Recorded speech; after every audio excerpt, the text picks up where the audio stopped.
Undirbúning og annað við gerð fjárhagsáætlunar fyrir árið 2015.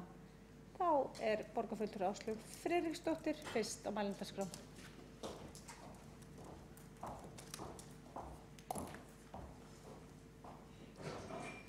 Forseti og borgarfulltrúar, mig langaði, ég veit þetta orðin mjög langur fundur og fólk svona að fara að þreytast, en mig langaði samt til að opna þetta stuttlega á umræðu fjárhagsáætlun.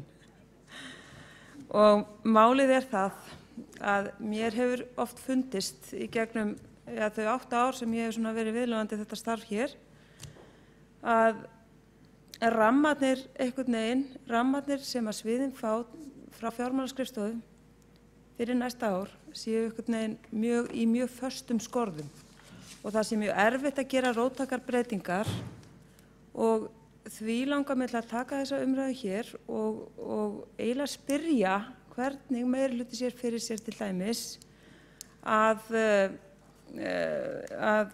koma til móts við þörfina fyrir til dæmis róttækar breytingar eins og mér sýnist að þurfi í velferðarráði.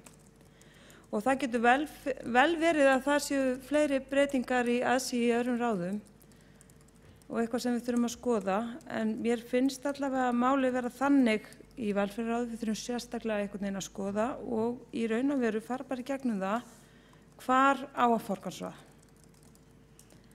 Og það þannig að núna í þessum mánuði fagsviðin að skila upplýsingu til fjármálaskrifstofu og við erum auðvitað öll fara og byrjuð að funda og fara yfir þessi mál og það auðvitað líka til dæmis í velferðarráði og það er alveg ljóst að mínu mati að mun vanta mikið fé.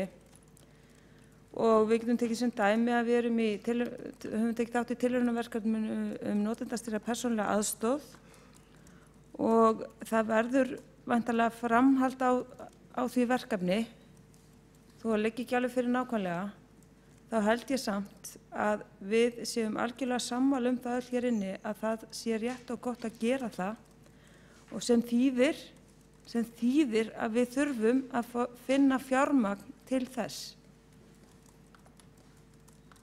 Því að í því felst í rauninni þátttakan.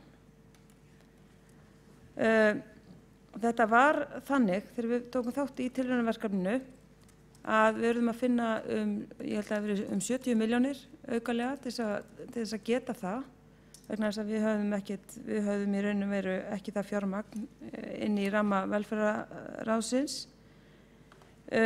Það sem gerðist svo að aðeins náðist að gera samninga við 14 einstaklinga þó að 51 hefðu sótt Og ef að verkefni lengist þá sé ég ekki að við getum á nokkurn hátt útiloka þá sem ekki fengu samning frá því að taka þátt í þessu verkefni. Mér finnst það ekki eiga að vera stefna Reykjavíkurborgar og ég held að við þurfum að taka svolítið róttæka skoðun á því hver eru forgangsverkefnin hér. Og mig langar þá að velta því svolítið velta því upp hér í þessum sal þar sem við sitjum öll þau sem eigum sæti í öðrum fagráðum hvernig væri hægt að vinna slíka vinnu. Eða þá ef að meirihlutinn sér fyrir sér einhverja leið að hann upplýsi þá okkur hinn hvernig ætti að gera það. Á hverju ári það einhvern veginn þannig að við erum einhvern veginn að slást milli sviða í raun og veru, malbik eða mannréttindi eða whatever, afsakið. Það er orðið fordæmi fyrir að sletta það, slass og svona. Já, þannig að þetta eiginlega svo umræða sem ég langaði til að opna á, en þið vitið auðvitað hvað notendastýrða persónulega aðstoðin hún auðvitað byggir á hugmyndafræðum sjálfstætt líf og byggir á því að við komum allt öðruvísi til móts við fatlaða en við höfum áður gert, þannig að fólki geti lifað virkar á sjálfstæðara lífi og það ráði því hvernig aðstoðinu við það háttað. Það fær mánaðarlega greiðslur eða einhverja greiðslur fyrir ákveðið tímabil og það sér að sinna þjónustuþörfinni við það sé uppfyllt. Það sama líka í sambandi við aldraða. við eigum eftir að þurfa að taka á móti miklu fleiri öldruðum, hvaða hverju. Það er algjörlega ljóst í mínum huga og hefur verið lengi og ég fann fyrir því á síðasta fundi velferðarráðs þar sem við fórum yfir fjárhagsáætlun að það er líka mat þeirra sem stýra sviðinu. Við getum ekki rekið velferðarþjónustuna áfram á þann hátt sem við höfum gert ef það mun fjölga notendum. Það er algjörlega nauðsynlegt að við förum að skoða nýja leiðir og gera ákveðnar breytingar áætlanir eða jafnvel bara setja af stað verkefni til þess að reyna að átta okkur á því hvaða leiðir við ætlum að fara sem að sátt væri og þess vegna tel ég vera alveg rosalega tímabært að við förum hér, þessi hópur sem hér situr, að ræða hvernig við ætlum að nálgast þetta. En ég sem sagt opna þessa umræðu og spyr eiginlega, er vilji hér inni fyrir því að fara í einhvers konar svona vinnu þar sem við svona opnum þetta á róttækari hátt en verið hefur og ræðum þessi mál. Takk. Það er borgarfulltrúi Áslaug Friðriksdóttir lokið máli sínu og þá er næstur á mælendaskrá borgarfulltrúi Björn Blöndal. Já, kæri forseti og ágæta borgarstjórn, borgarfulltrúar. Það er, held að það sé allir jákvæðir fyrir því að skoða með hvaða hætti fjármunum er úthlutað hjá borginni. Og þetta er ágætis, og ég þakka bara borgarfulltrúa Áslaugu Friðriksdóttur fyrir að brydda upp á þessu umræðu efni.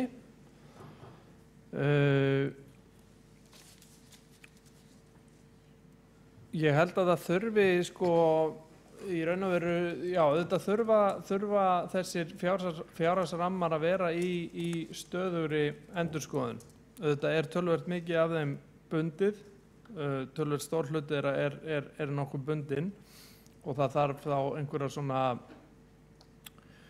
mjög viðamiklar kerfisbreytingar, skulum við segja. Ef að við teljum að það þurfi að stokka það eitthvað verulega upp. Það fjármagn sem fer til skóla til að mynda, það er töluvert mikið af því bara bundið í laun, sama á við auðvitað velferðarmálin og alla starfsemi borgarinnar. En það þýðir ekki að við höfum ekki að vera með þetta í stöðugri endurskoðun og sá meirihluti sem nú situr þegar að við gerðum okkar fyrstu fjárhagsáætlun árið 2010 og þá einmitt veltum við þessari spurningu töluvert fyrir okkur. Er skiptingin sem að nú er fyrir hendi hjá borginni, er hún eðlileg, er hún réttlát, á hún að vera einhvern veginn öðruvísi? Okkar niðurstaða var svo að svona í stórum dráttum væri þetta nú nokkuð í þokkalegu standi. En auðvitað hefur ýmislegt gerst síðan og það er kannski helsta breytingin svo að velferðarmálin hafa tekið, já, það hefur þurft töluvert aukið fjármagn til að mæta þörfum í velferðar hlutanum og í sjálfu sér þó að okkur hafi nú tekist ágætlega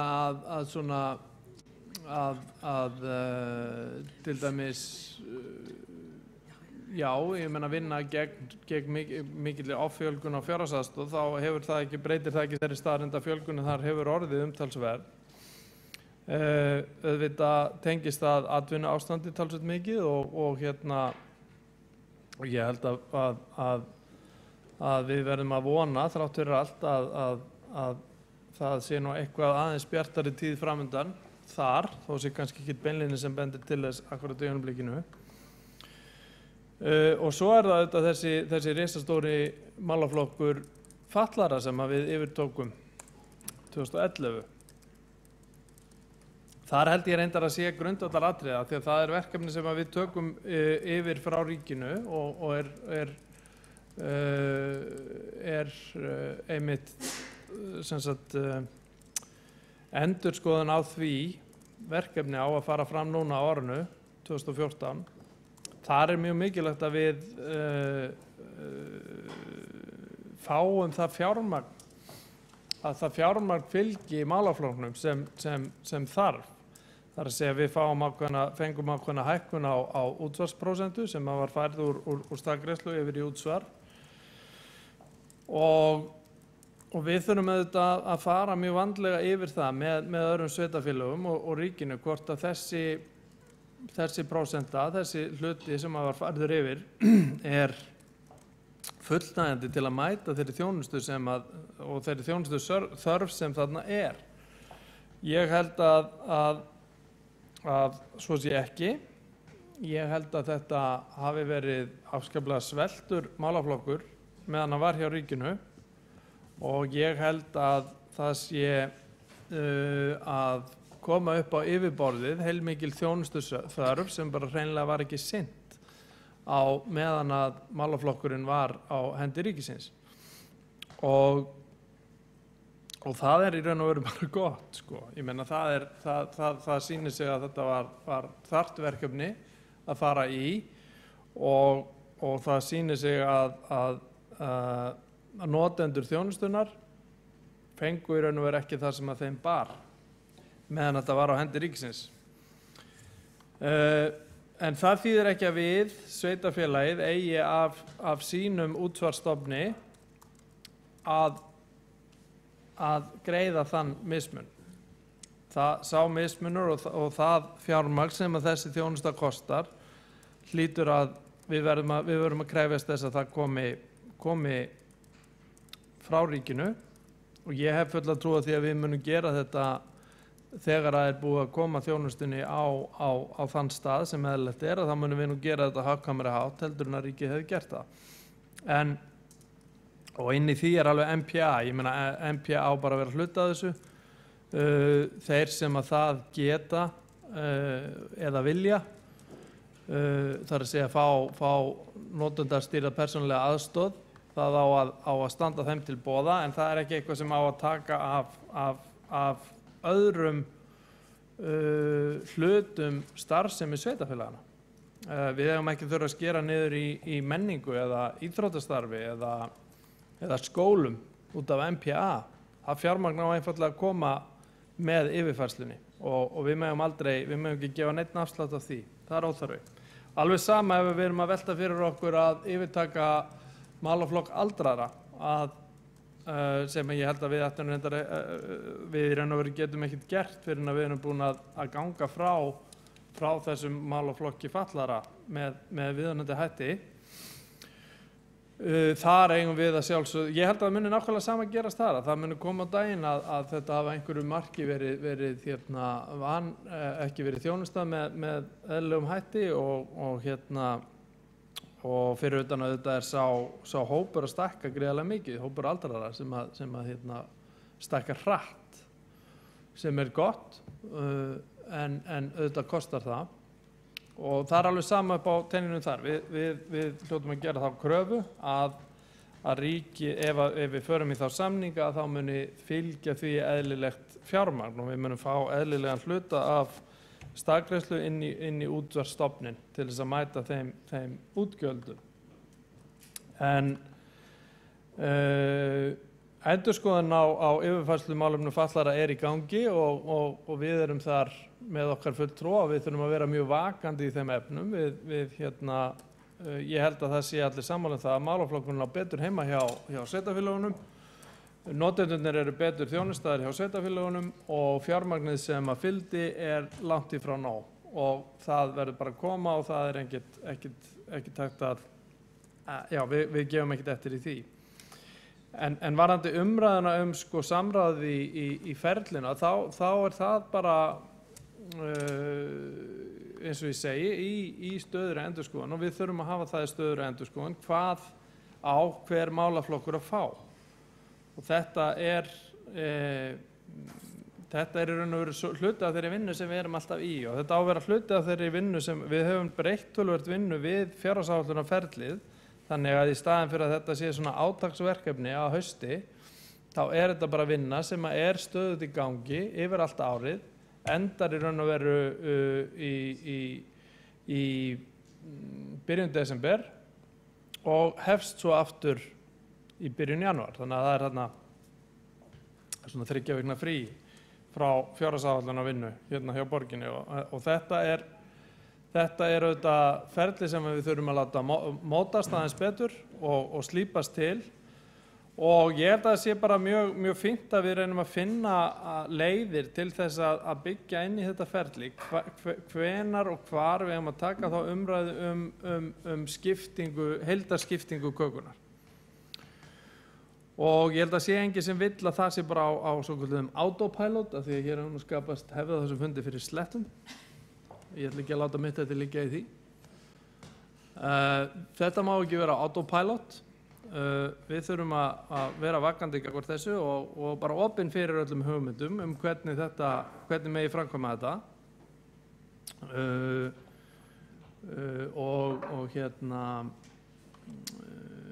Já.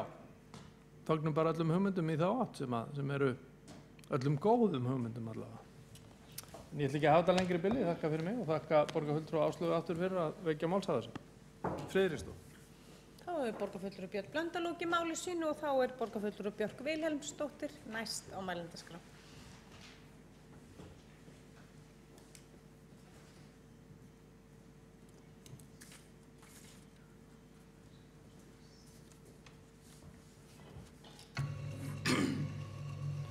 Forseti og ágætu borgarfulltrúar, ég vil þakka þessa umræðu forgangsröðun fjármuna og eins og borgarfulltrúi Áslaugu Friðriksdóttir leggur til að þeir verði forgangsraðar í velferð. Ég held að við getum bætt þjónustu við mjög marga innan velferðarkerfisins, hefði við meira fjármagn til þess, en við verðum ætíð líka að passa að festa ekki það fjármagn bara við einn tiltekinn hóp þó að þarfirnar séu brýnar og gæta þess hvaðan fjármagni kemur. Sjálfri finnst mér skipta mjög miklu máli að koma í veg fyrir vanda til framtíðar og að við fjárfestum í börnum. Þannig að það sem framfer til dæmis stuðningsþjónusta í skólum og það starf sem á sér stað á skólum og leikskólum og hjálpar börnum að takast betur á við lífið með þær skerðingar sem að þau taka með sér í lífið er mjög af hinu góða og við verðum að passa að það fjármagn skerðist ekki. Og yfir 50% af öllu fjárframlagi borgarinnar fer í skóla og frístundamál. Áslaug María Friðriksdóttir, borgarfulltrúi, hún talar mikilvægi þess að mæta þörf þeirra sem vilja fá notendastýrða persónulega aðstoð og svo sannarlega vildi ég óska þess að við gætum mætt þörf þeirra en enn sem komið er það verkefni á tilraunastigi þá eftir að lögfesta það og við getum ekki tryggt fjármögnun í þá framkvæmd að við þyrftum að skera niður mjög mikið held ég í málaflokkum sem okkur líka svo andum, sérstaklega gagnvart börnum og úrlingum. Í drögum að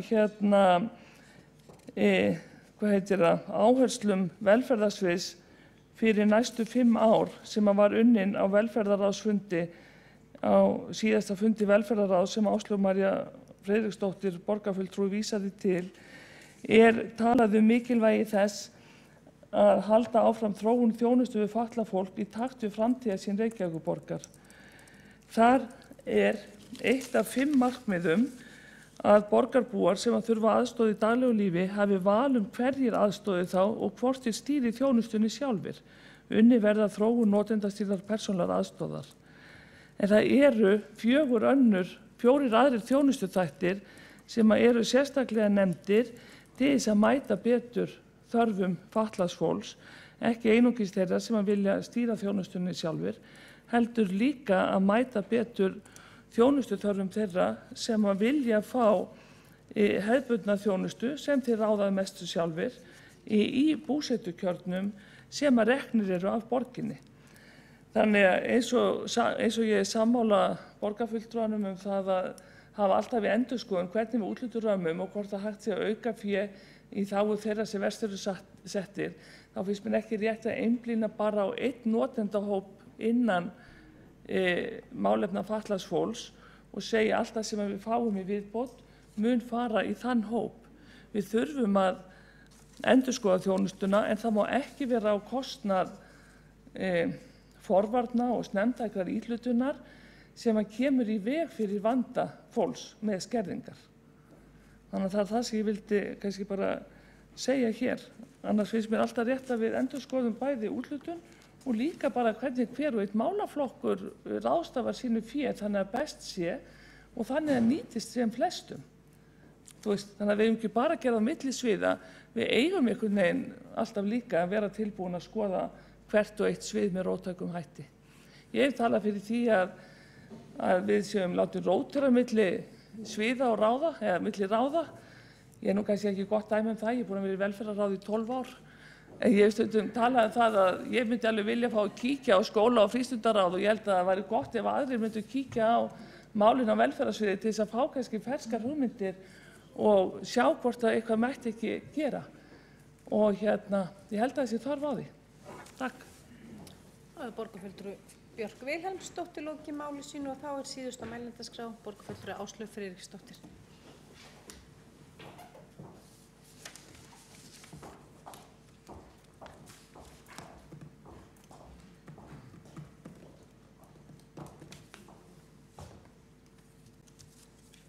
Forseti borgarfulltrúar.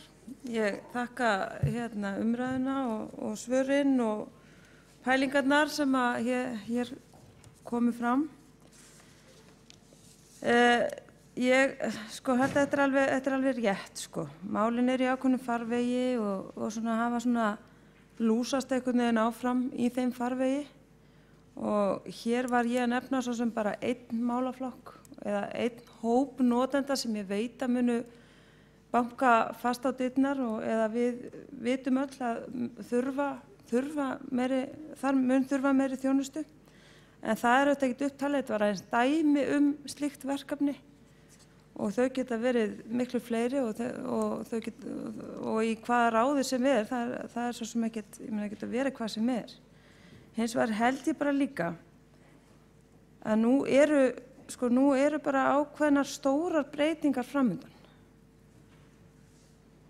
Við getum, ég finn alveg fyrir því hjá starfsfólkinu inni velferðarsviði þegar það er að tjá sig í rauninni framtíðina að það þarf hjálp við að ná þessum breytingum fram.